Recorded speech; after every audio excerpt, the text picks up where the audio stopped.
The America's Democrats podcast, a project of 21st Century Democrats, is made possible by contributions from our listeners. Want to do more? Go to americasdemocrats.org and click Donate. And thank you for allowing us to be your voice. And if you enjoy the show, please share it with your friends on Facebook and Twitter, and leave us a review on your favorite podcast app. This is the America's Democrats podcast, the weekly podcast for stand-up Democrats. I'm your host, Jim Cuddy. This week, Terri Gerstein on how better conditions for workers can make life better for all of us.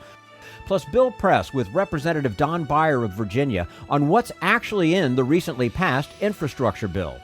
Had enough of Fox News, the House Freedom Caucus, and Donald Trump? If you want the facts that you won't get from them or from the fake news sites of the alt-right, then stay tuned. Our sponsor, 21st Century Democrats, works hard to get everyday Democrats involved in returning our party to its roots and to success at the ballot box. Sit back and listen, then stand up and fight. And follow 21st Century Democrats on Facebook for all the latest progressive news. We're glad you can join us. The pandemic is advancing our understanding that when workers are subjected to poor working conditions, we are all less safe. Terri Gerstein says a broad-based investment in workers' rights is an investment in our collective well-being and security. And we say hello to Terri Gerstein, the director of the State and Local Enforcement Project at the Harvard Law School Labor and Work-Life Program, and also a fellow in the program. Previously, Terri worked for over 17 years enforcing labor laws in New York State, including as the Labor Bureau Chief for the New York State Attorney General's Office and as a Deputy Commissioner in the New York State Department of Labor. Terri Gerstein, thanks so much for joining us today on the America's Democrats podcast. Thank you so much for having me. I'm really looking forward to the conversation. Well, thank you, and it's our pleasure to have you with us. You recently wrote an op-ed titled, "Other People's Rotten Jobs Are Bad for Them and for You." So to start off, let's talk about what constitutes a rotten job. So obviously, there's not really a legal definition of a rotten job. And I also wanted to be really clear that in using that terminology, I don't mean to suggest that the jobs themselves are not important, because they're incredibly important. And as we've seen over the past year and a half, a lot of the jobs that are lowest paid and with the really poor working conditions in our country are some of the essential and most important jobs for keeping us fed and healthy and keeping us going.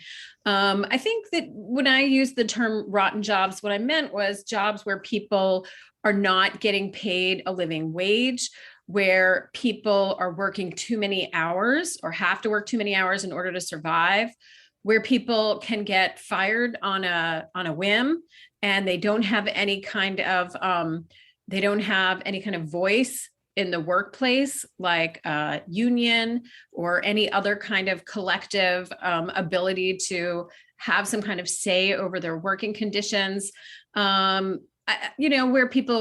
job where people are retaliated against, where perhaps the workload is such that it's, excessively stressful or damaging to people's physical well-being. Basically degraded jobs where the working conditions are really poor. Mm-hmm. Well, and your op-ed makes the case that rotten jobs, or as you point out, and rightfully so, some of the most essential jobs are not only dangerous and harmful for the workers who hold them, but for all of us. How has the COVID pandemic underscored this message? Well, what I wrote about in the op-ed is how these bad working conditions that a lot of workers face, they're obviously bad for them. Bad for their quality of life, for their economic security, for their safety and health, but they also create perils for the broader public. So one example I talk about in the op-ed is truck drivers. Truck drivers are long-haul truck drivers. It's a big industry, and there's parts of it that have different treatment and a small segment that is unionized. But long-haul truck drivers, many of them have really, really low pay, really, really long hours. They're exempt from overtime laws, and various aspects of how the industry works result in them working extremely long hours. Now, that's obviously bad for them, but that's bad for all of us because it creates hazards on the highway when people are exhausted and fatigued. And fatigue has been really identified as a major source of accidents on the highway with trucks and with other kinds of vehicles. So that's one example. In terms of the pandemic, one example, there's so many examples of how people's poor working conditions really ended up having ripple effects and affecting broader communities and others. So one example is that there were, in the early times of the pandemic, there were workers at nursing homes who were so low paid that they had to have two jobs. And in so doing, they sort of unknowingly transmitted the COVID from one nursing home to another. Another example is people without paid sick days. If we really need workers to have paid sick days, for their own sake, but also for public health. And so they're not coming into work and spreading illness and spreading disease. And this was the case before COVID, but COVID just really makes it crystal clear. Another example is meat packing processing plants. They had really poor working conditions. There were several lawsuits filed about them. Workers were not adequately distanced. They were not given, the companies didn't slow down the lines so that people could spread out, so that there was an opportunity to sanitize, people work close together. And there were outbreaks in meat packing plants. And there has subsequently been research showing that communities that had these plants within them had much more community spread, caused by obviously people who work in the plant, don't live in the plant. They go out and they go home and they are with their families, and they go to the supermarket. Even as it was shut down, there's some bare necessities people do. And this led to spread in those communities. So those are just a few examples of how during the time of COVID, workers who had jobs where their well-being was not safeguarded, where their pay was low, where they didn't have things like paid sick days or workplace safety, where it really had very powerful ripple effects on the broader community. And really their own jobs themselves made worse because of the pandemic, for sure. Beyond the COVID pandemic, what are some of the other ways that poor working conditions have an impact far beyond the workers subjected to those conditions? Well, in healthcare, one example is the staffing ratios. When healthcare workers, say nurses, for example, when they have staffing ratios where they have a very high number of patients to take care of, that creates a stressful environment and sort of a worse job for nurses because they have much more work to do and it's much more stressful. But that also leads to worse outcomes for patients. And there have been multiple studies that have shown that in a variety of different settings, that good staffing ratios actually do have an impact on patient care. So that's one example. And then there's also these really interesting examples of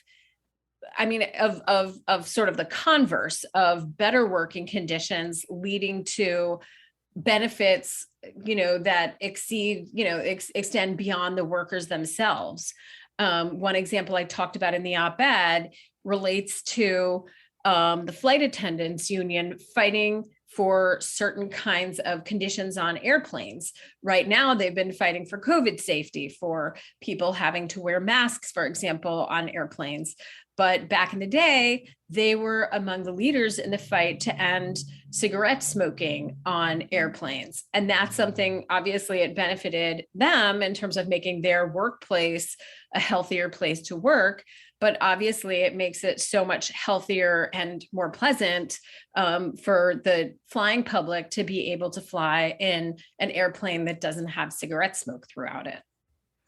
Mm-hmm.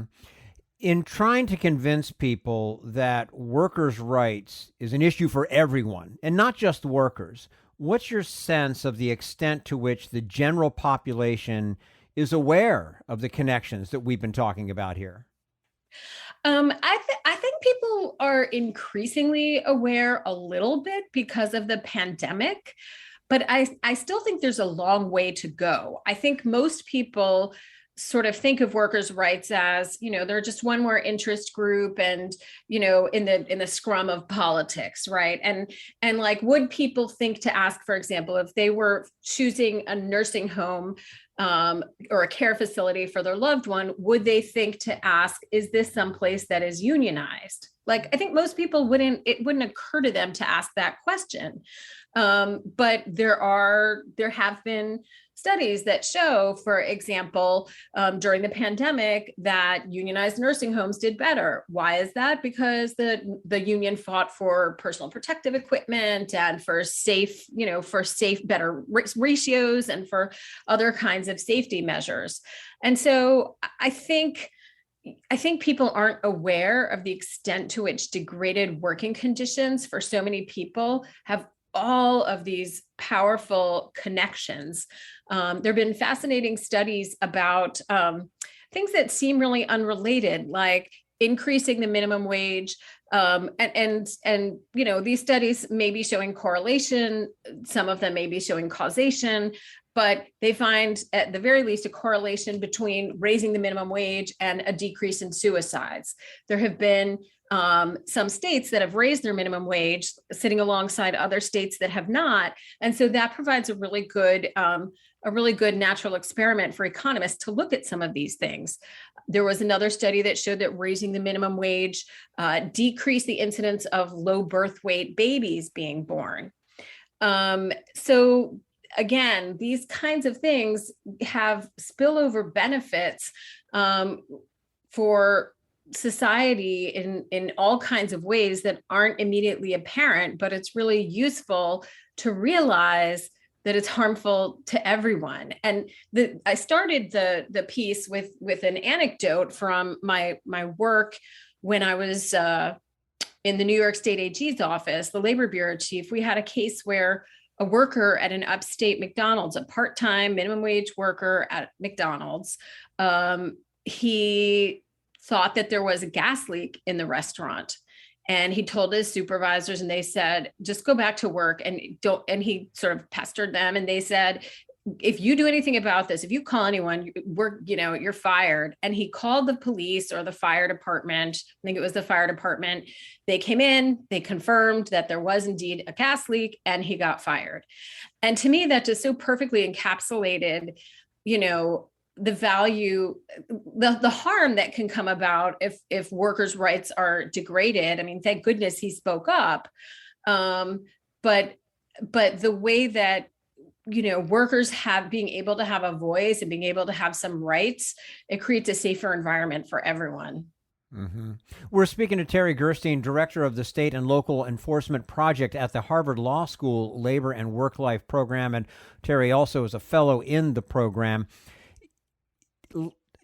If you're successful in convincing people, a wide spread of people, that we should all care about employees' rights, what do you envision that we can do with that understanding?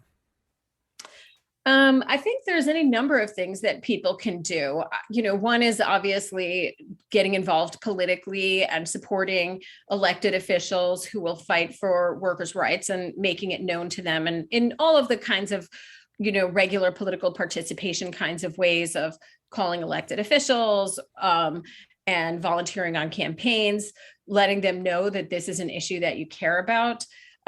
People can, and it's so important as well. One law in particular, the PRO Act that is in Congress, would make it easier for people to join a union. And that is really crucial. And so just sort of alerting any elected officials at the federal level about the PRO Act and the importance of it. But also there's a lot of activity in this area in the state and local level. There are organizations that work with workers, whether they're unions or nonprofits, advocacy groups, and a lot of them really need volunteers and need help in a lot of different ways. So, I think there's lots of things that people can do, from being involved in the political process and making your voice heard politically to getting involved in community organizations and in civic organizations, and honestly also letting the establishments that you patronize and the companies that you do business with, finding out what their labor practices are and letting them know what you think.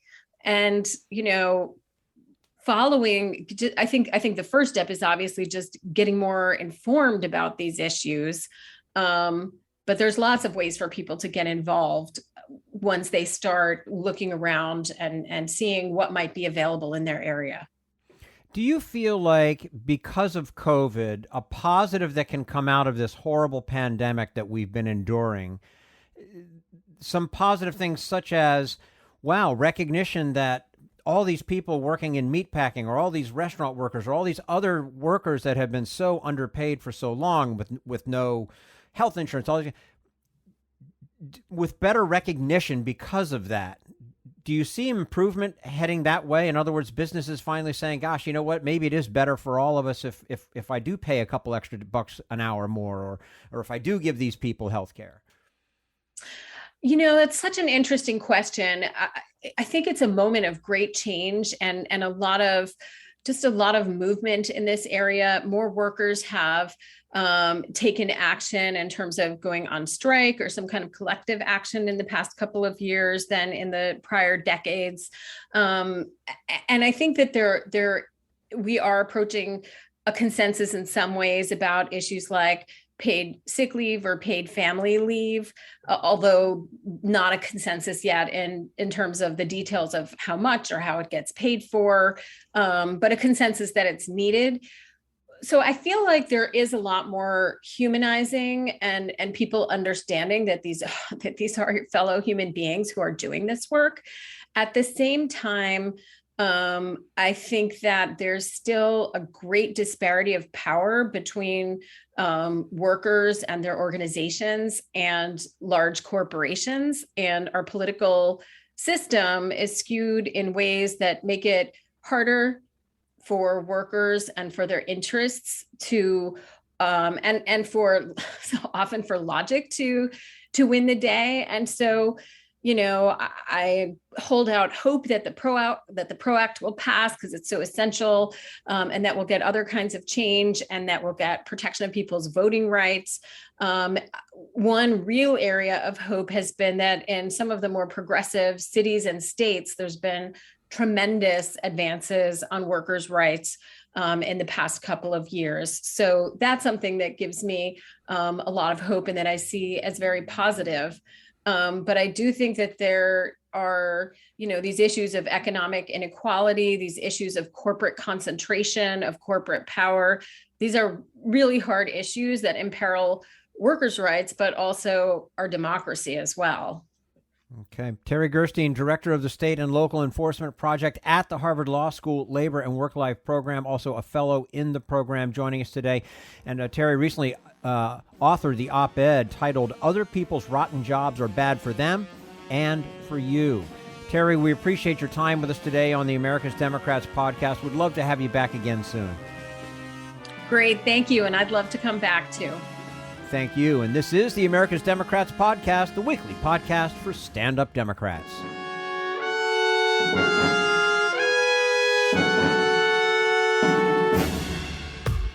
We want you to sit back and listen to this americasdemocrats.org podcast, a project of 21st Century Democrats. But we need you to stand up and fight. Do you want to get involved and help get our party back to its roots and to success at the ballot box? You can make your contribution to help us keep this show going and to elect Democrats who will stand up for democratic principles. Go to americasdemocrats.org and click on Donate at the top of the page. This Social Security measure, I believe that we must pass legislation to provide medical care. This is our tradition. When our grandparents came to America, it was the Democratic Party which said, welcome. It was the Democratic Party, the party of Roosevelt and Truman and Kennedy and others, who said that America belonged to all its people, not just a handful of the rich or a few giant corporations. That's why great leaders like FDR fought so hard for Social Security, and why JFK stood up to the insurance companies and their Republican allies to get Medicare. It's not just one thing or one time in one place. It's about a whole history of standing up to the Republicans and saying someone has to be on the side of regular working people in America. Whether it's defending Social Security or just the way your loved ones are treated on the job. That's what the Democratic Party is all about. And that's why this message has been brought to you by the Democratic Party. Working people like you and me. Paid for by 21st Century Democrats. Not authorized by any candidate or candidates committee. Here they come again. That gaggle of Washington politicos and pundits who keep assailing Joe Biden's package of FDR-ish proposals that, at long last, would begin lifting up America's infrastructure and working class. Too big, screech these small thinkers and servants of the plutocratic order. Too costly and, well, too democratic. You would expect such adamant menginess from anti-everything Republicans, but these are Democrats. Well, sort of. They're Chicken Little Democrats, a subset whose members fastidiously call themselves middle-of-the-road moderates. Actually, though, you can almost always find them hugging the right-hand lane, clucking that the party of the people is scaring the people with policies that, get this, directly benefit the people. This was their excuse when one of their own political adherents, Terry McAuliffe, recently lost the Virginia gubernatorial election. It's their fault, cried the mods, claiming that poor Terry lost because progressives refused conservative demands to slash key Democratic reforms from Biden's infrastructure bill. They claim that cutting progressive proposals from the bill would have made it more acceptable to Virginians. As one political columnist wailed, had congressional Democrats given voters a reason to turn out, that would well have made the difference. But wait, it's the job of the candidate to motivate voters.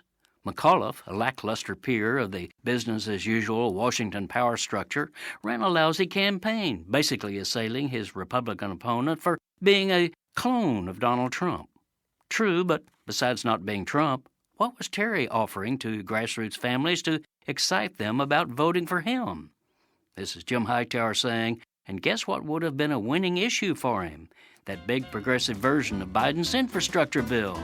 It happens to be very popular among the voters McAuliffe needed. Howdy-ho, folks. Thanks for tuning in and sharing my weekly commentaries. Also, please join me for a live web show I host every other Tuesday, the Hightower Lowdown Happy Hour at the Chat and Chew Cafe. You can join the action live online as I chat with grassroots leaders and progressive sparklies from around the country. Go to hightowerlowdown.org/chat-and-chew to find out about upcoming guests and watch past episodes. That's hightowerlowdown.org/chat-and-chew. This is the America's Democrats podcast, the weekly podcast for stand-up Democrats. And now Bill Press talks with Representative Don Beyer of Virginia about the recently passed infrastructure bill. So, congratulations. We can finally celebrate Infrastructure Week. A vote of 228 to 206, passing the bipartisan infrastructure bill in the House. How important is this for the American people? Oh, I think it's really important. It's a great win for American people. It's a great win for Joe Biden. And I think it's a win for governance. I'd like to say democratic governance, but governance overall, that Congress, despite all other indications, actually can function. And I was delighted that we had at least 10 Republicans in the House vote for it. And I think there were 17 or so Republicans in the Senate that voted for it. So this is something that won't be undone by some other administration. I was really thrilled to do it. And Bill, I know you know all the pieces of it, but That's what I wanted to ask you next, because I think most people don't, the focus has been on the infighting, right? And on the numbers, but of votes or something, but not on the content. So tell us a little bit about this is $1 trillion of good stuff, right? Take us through some of it. Yeah, really good stuff. And although I'm not a huge fan of the so-called pay-fors, it in fact is completely paid for. So we don't add anything to the federal debt. We don't add any more fire to the fears about inflation.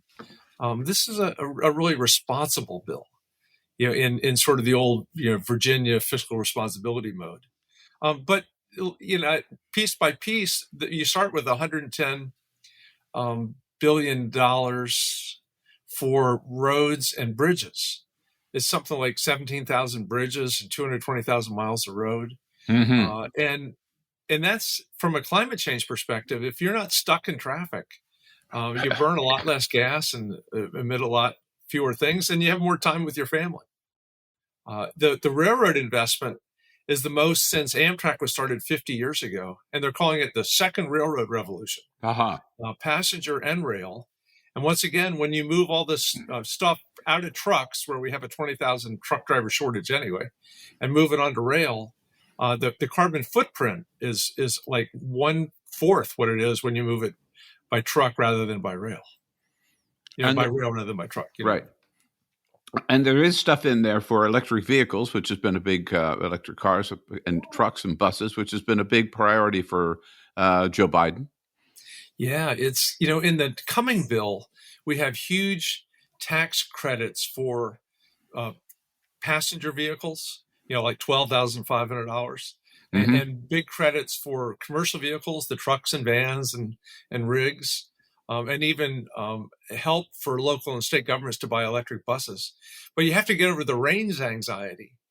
And we do that with 500,000 new charging stations across the country that are in the infrastructure bill. So you can drive coast to coast and not have to worry about running out of electricity. Right. So, Congressman, it used to be this infrastructure, the hard stuff, the roads, the bridges, right, was always a bipartisan done deal, right? No question about it. People voted for this because they knew a country needed it. Why was it so hard to round up the votes for this one? Well, you're getting into a really important process question.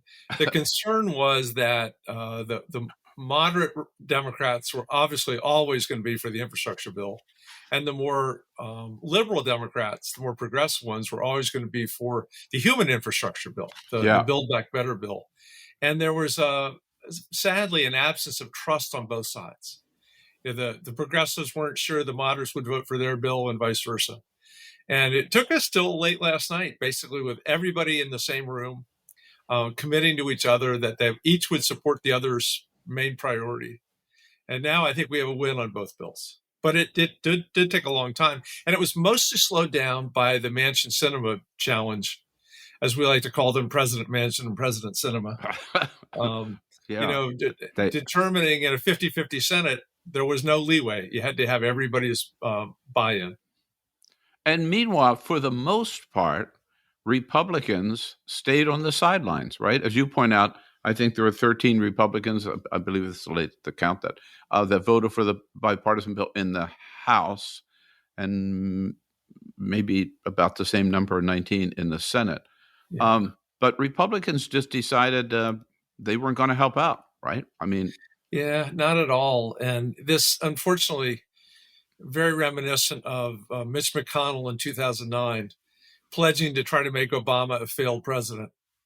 I think they realize that when we get these done, these are going to be very popular, multi-decade, multi-generational commitments to the American people.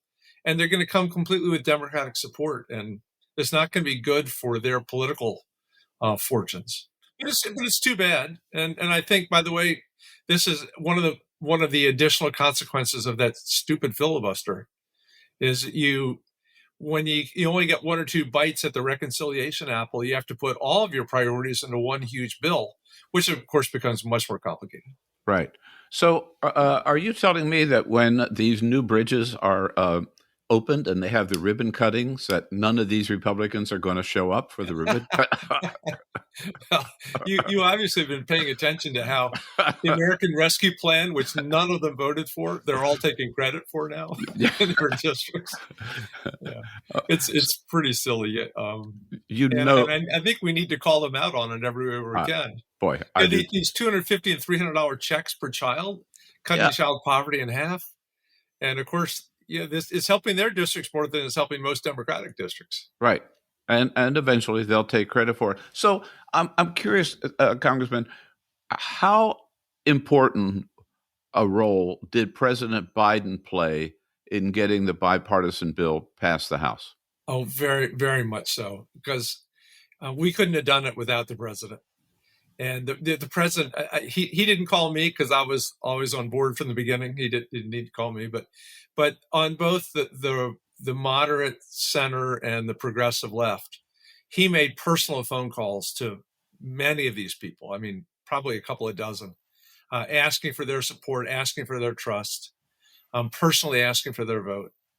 He came before us 10 days ago or so, on a Friday morning and said, I know you've had problems with Manchin and Sinema, but trust me, I will get them on board. You don't have to trust them, just trust me. And so we did, and it worked. I mean, because there's been a lot of criticism that Biden is not aggressive enough, is not active enough, is not fighting hard enough. But boy, at the end, I think you have to give him credit for coming through.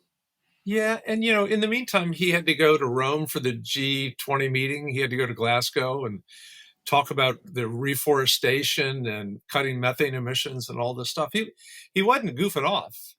And I also think he knew that, the cake had to be largely baked before he weighed in. We needed to narrow the differences so that when he did weigh in, he was weighing in at a time that made all the difference and got us over the finish line. So you are a member of the Progressive Caucus, Congressman, and the Progressive Caucus, which is now, I think, the largest caucus in the House. It was Mark Pocan and Pramila Jayapal for a while, who were co-chairs, now Pramila Jayapal. The Progressives really showed that they have a lot of clout and were able to hold things up for a while by insisting that the vote be for both bills at one time.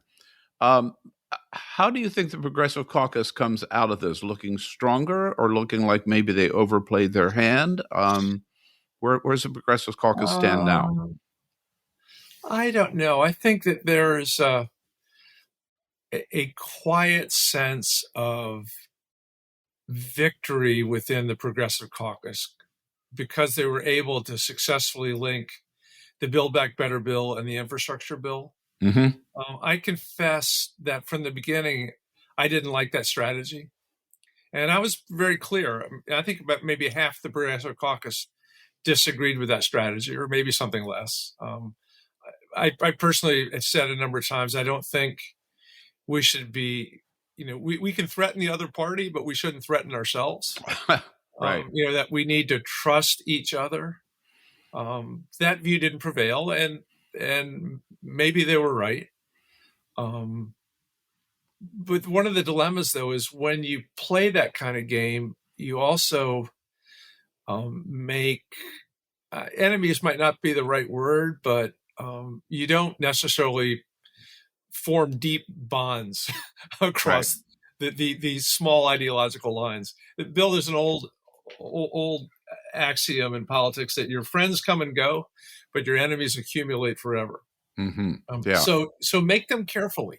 And I do confess that when we finally got the deal after the president called everybody, right, we know that the renegades, or the small group of moderates that was waiting for the CBO score, all committed to vote for the Build Back Better bill.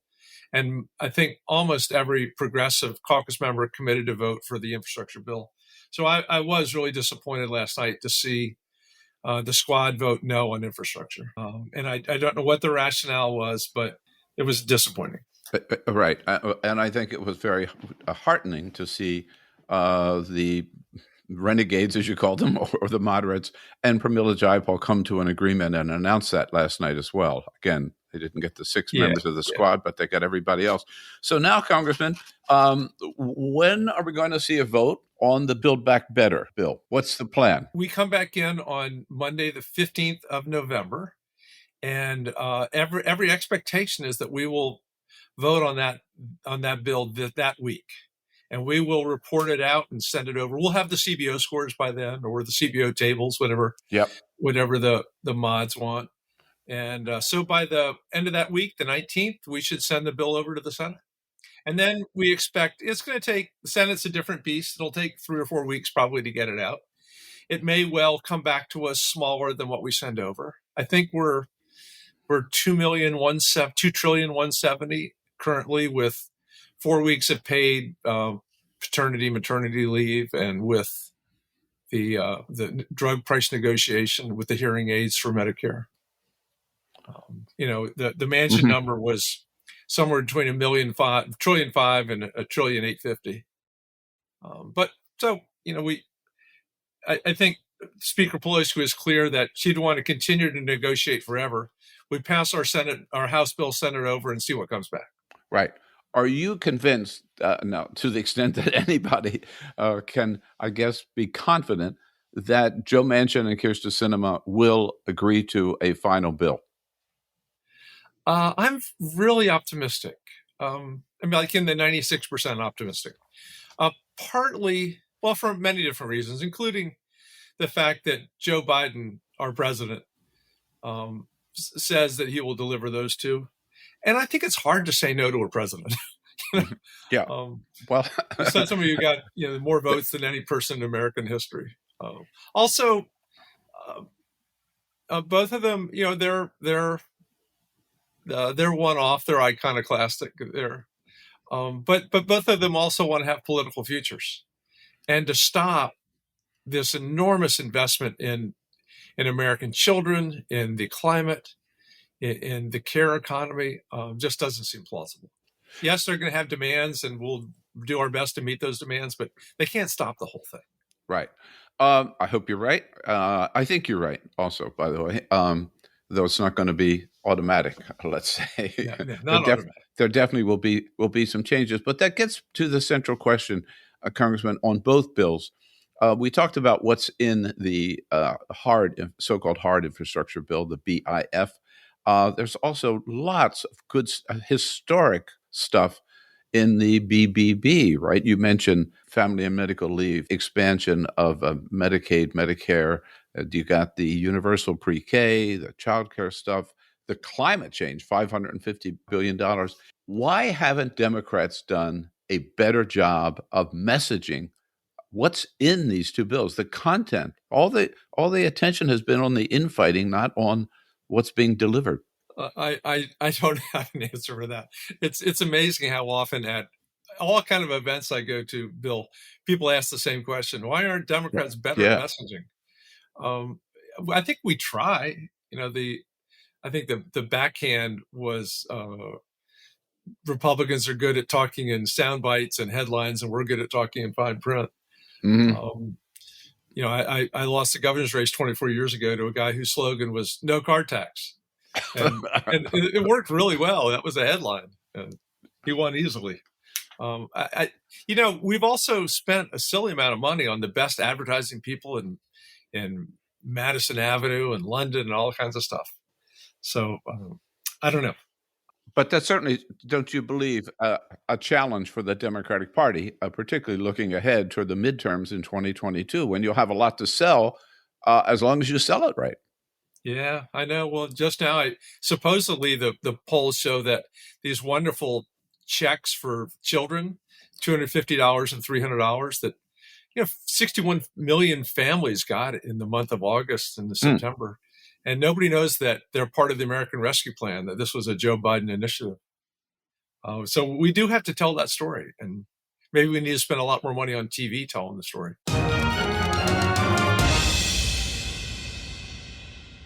Bill Press with Representative Don Beyer of Virginia. If you'd like to hear the entire episode, visit BillPressPods.com. And that's all for the America's Democrats podcast. Thank you to all who made today's show possible. And thank you for listening. If you liked what you heard, please get involved in our efforts to keep this show going and to elect Democrats who are bringing the party back to its roots. Go to americasdemocrats.org and click on Donate at the top of the page.